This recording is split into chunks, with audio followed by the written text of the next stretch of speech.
Today I want to speak about perjury. Perjury is lying under oath. It's against the law. And you should actually go to jail when you commit perjury. So one Brown Mogotsi has been in the Madlanga Commission, and he handed over an affidavit. An affidavit, by the way, is a written sworn statement. If you've ever written an affidavit, it starts off by saying, I, Julia Joseph, 21-year-old major woman, blah, blah, blah, blah, blah, states under oath that everything I've written here is true, blah, blah, blah, and then you go on to say, I'm wearing a black dress today. If you say this while wearing a white dress, you're going to jail, right? But now, in all seriousness, there's a couple of things I want us to discuss. One, our jails in South Africa are already very full. Should somebody really go to jail for lies? But secondly, this dude committed perjury in front of the whole nation. So sometimes you got to make an example of a person like that. Because if we don't enforce, then everybody's going to look at it and go, guys, I guess perjury, just like keeping dollars under the couch now, because we heard you can keep the dollars under the couch. So now I'm in Koni Pasa, you know? I'm joking, don't try robbing. So here we are. On the one hand, you've got to balance whether or not you've got to enforce the law, because it is a law, there's no two ways about it. On the other hand, you got to look at it and go, guys, these are petty lies, man. We found out anyway that he was lying. Who does it hurt? Mbali, I'll start with you. What are your thoughts? Oh, well, my thoughts are, if you have confirmed to us and you've told us that you are lying under oath, I think then you should let the law take its course. I mean, it also reminds me of the fact that the former public protector, Busisiwe Mkhwebane, she has a case before the courts, and it's for perjury. So we should take perjury seriously, because we can't let people just write sworn affidavits and, they run their mouth and then, we don't take it seriously. It's a serious matter. I mean, so there's another thing in South Africa where the law gets enforced based on who you are and whether people like you or not. Because, generally the current administration does not favor her. Right? Brown says, I don't know exactly where he stands in the current administration. For me, he seems like a non-entity, but you never know. Yeah, but if it's Brown, okay, I'm not defending Brown, ne? Yeah. Disclaimer. There are a number of people, witnesses that have been, lying and going back on their words under oath as well. This is especially at the Madlanga Commission, ad hoc committee. I mean, we've heard, I now forgot the name, who said that there is no intelligence in South Africa, and they questioned him, the MPs, and then he was like, okay, no, I take back my word. But I'm just making the point. But that's not a lie, that's an opinion. I know, but I'm just making the point that... Like I could say, for example, Sizwe Dhlomo sucks. It's an opinion. It's an opinion, right? And I'd be lying. However, the world is... I can't deal with this guy. There have been a number of them that have lied under oath. Didn't the House also lie about qualifications also under oath? She didn't lie, lawyer. You're defending her. All I'm saying is, why would I defend her? If it's going to be Brown, many of them, they must all be charged with perjury. That's all I'm saying, that it's not just one person, especially at those commissions. That's my submission. I have a suggestion. Yeah. However old he is, because he doesn't know how old he is, 1977, 1979. Yeah. However, that age, he must just spend that amount of days in jail. Just a little bit. That is just funny. That's all I have to say to this. By the way, that's Goramile. So Paul's not around today, so she's standing in for Paul. Yay, I don't know what's supposed to happen. Maybe you must tell us, as a citizens of Caesar World, how do you think this matter of Brown Mogotsi should be handled? Unfortunately, Brown Mogotsi, this thing he has taken from from the father himself, Cyril Matamela Maphosa. That guy always lie under the oath. I don't know the dollars. I don't know everything, lying under the oath. So, unfortunately, if Matamela cannot be arrested, how should we arrest Brown Mogotsi? This country is a drama. Really drama. The problem is you have never caught Matamela in a lie. You just assuming he's lying. Show us the evidence that he's lying. Then we can talk. Two things that in South Africa are not taken seriously: perjury and contempt of court. Problem. And the sad part is when you know for a fact the lawmakers in South Africa, most of the time, contravene these two things. And I said, and in this case, I would like to mention about two. Umalema, Nobabu Zuma. These two people are actually guilty of this crime. And in Kaluguti, please see begging in a problem is serious. We need somebody to actually set precedence when it comes to these two things. Uzuma phela wahlala ejele wabhadla streets for contempt of court. So please, ngabe nivuna nenye. He literally spent days in prison. I don't know how many days it was. How many days was it, Juliet? Was it not like a week? I think it was like no, it was longer than that. I think it was like 90 days or something like that. I can't remember. But he served time.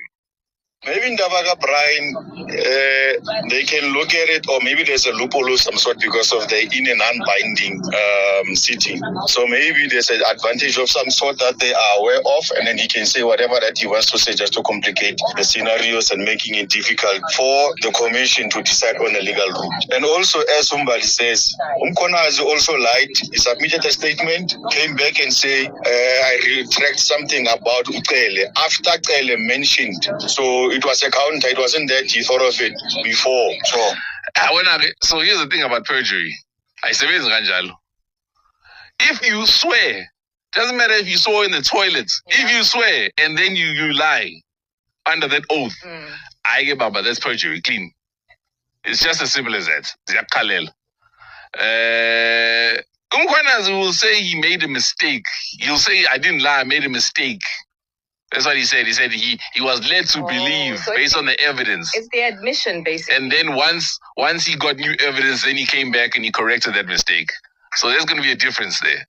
He even said, I lied.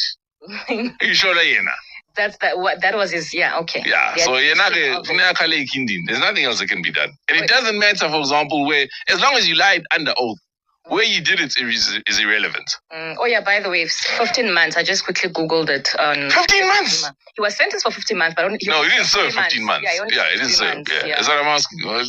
Something 90 days or whatever.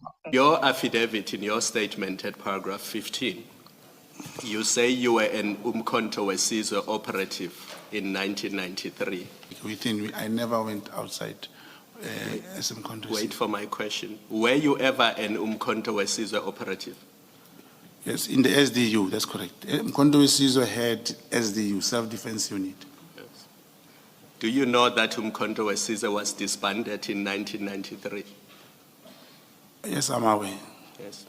So, as a 13-year-old, you would have been an Umkhonto we Sizwe operative in the SDU in 1993, as a 13-year-old? No, I was not 13 years old. I know you, Commissioner, you are bringing it on the basis of my birthday era. I was not actually born in 1979. I was born in 1977. So that's another lie in your affidavit when you said you were born in August 1979. That's another lie. No, Commissioner, it's not a lie. Commissioner, my ID number, my date of birth in the Home Affairs, even my mother knows. I was born in 1977. It is just an era of 1979 from the Home Affairs. And from the Home Affairs, Commissioner, we have tried in so many ways to rectify that. But the moment, you cannot say, I was born in 1979, and then when someone wants your ID number, then you put 1977. Mr. Mogotsi, it's your affidavit which you signed, and you say in that affidavit, I was born in August 1979. That's correct, Commissioner. It is so that is incorrect. You were not born in August 1979. I was born. It's not that it's incorrect. I'm saying due to the ID number, my ID number, is incorrect from the Home Affairs. Yes. From the Home Affairs. And I grew up like that. And actually, I was born in September 1977, 22 September, not August. But the era that came from the Home Affairs, there was no way I could reverse and change it. Okay, let's move on from that. Thank you. Do you have any form of policing training? Formal policing training? No. Do you have any form of intelligence gathering training? Any formal training? Clandestine training, yes. Formal, you mean with qualifications? Yes. No. You don't have qualifications? No. The training was different. Do you have any form of qualification that involves forensic investigations? No. No. But now you want this commission to believe that in 2020, you were hired to investigate irregularities within crime intelligence. Commissioner, that is a fact. An irregular, the task was given to me, and for the commission, more clarity. It was not the first time. I just could not put. It's not in the statement. It was not the first time I was tasked to do any mission or a job for the crime intelligence. What qualifies you to conduct that investigation? My basic training. I have basic training. Which is what, Mr. Mogotsi? What is your basic training?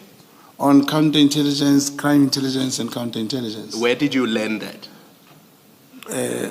We were more than a team of 10. Commissioners, when you get that training, even the pre-1994 arrangement, as you said, the ANC was disbanded in 1993, you will have a class. You will have a class, you will be sent to do certain things. You will have a class, you'll be sent from one place to another place. You will be tasked, look at this car, look at these people from KZN, or look at whatever that was required. And after that, you will be tasked. So that is counterintelligence training, to look at cars? No, Commissioner. I don't, Commissioners, I took this opportunity last time, together with my lawyers, because now the questions we are posing, as far as I've said I'm an agent, I cannot deliberate more than that.